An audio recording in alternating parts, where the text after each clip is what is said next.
Bismillah, Assalamualaikum warahmatullahi wabarakatuh. Kaifa halukunna? Alhamdulillah, semoga kalian dalam keadaan sehat ya, dan senantiasa dalam lindungan Allah Subhanahu wa Ta'ala. Amin. Kali ini kita akan membahas buku Pupena 4B.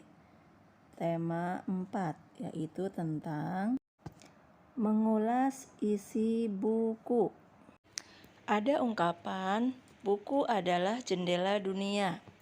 Artinya, dengan membaca buku, pikiran kita lebih terbuka dalam memperoleh ilmu pengetahuan. Jendela berfungsi untuk melihat ke arah luar, sehingga dengan membaca buku, kita dapat menemukan banyak ilmu pengetahuan yang dapat membuka wawasan kita. Sekarang kita masuk ke pembahasan tentang mengulas isi buku. Mengulas isi buku adalah menjelaskan satu persatu hal yang dibahas dalam buku. Mengulas isi buku juga berarti menilai atau memberi pendapat terhadap buku yang kita baca. Berikut hal-hal yang diulas dari suatu buku. Yang pertama, data buku. Yang kedua, isi cerita yang ada di buku. Yang ketiga, manfaat membaca buku. Yang keempat, bisa menilai kelebihan atau kekurangan buku.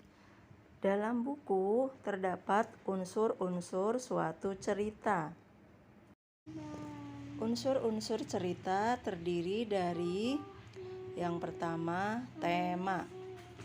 Kemudian yang kedua, alur. Berikutnya yang ketiga yaitu tokoh. Yang keempat adalah latar. Dan yang terakhir adalah amanat. Kita bahas satu persatu tentang unsur-unsur cerita. Yang pertama, tema. Tema adalah gagasan, ide, pikiran utama yang menjadi dasar suatu cerita. Yang kedua, yaitu alur. Alur merupakan jalannya sebuah cerita. Alur dibedakan menjadi 3, yaitu yang pertama, alur maju. Alur maju biasanya cerita tersebut menceritakan dari masa kini ke masa yang akan datang. Yang kedua, alur mundur. Biasanya pada cerita alur mundur menceritakan yang masa kini adalah sebuah hasil dari konflik yang telah terjadi pada masa lalu. Yang ketiga adalah alur bercampur.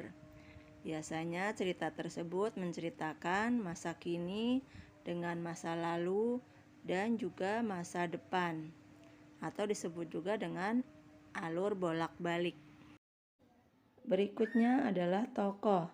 Tokoh adalah orang yang memerankan suatu cerita. Tokoh terbagi menjadi 2. Ada tokoh protagonis atau bersifat baik. Kemudian ada tokoh yang bersifat antagonis atau tidak baik.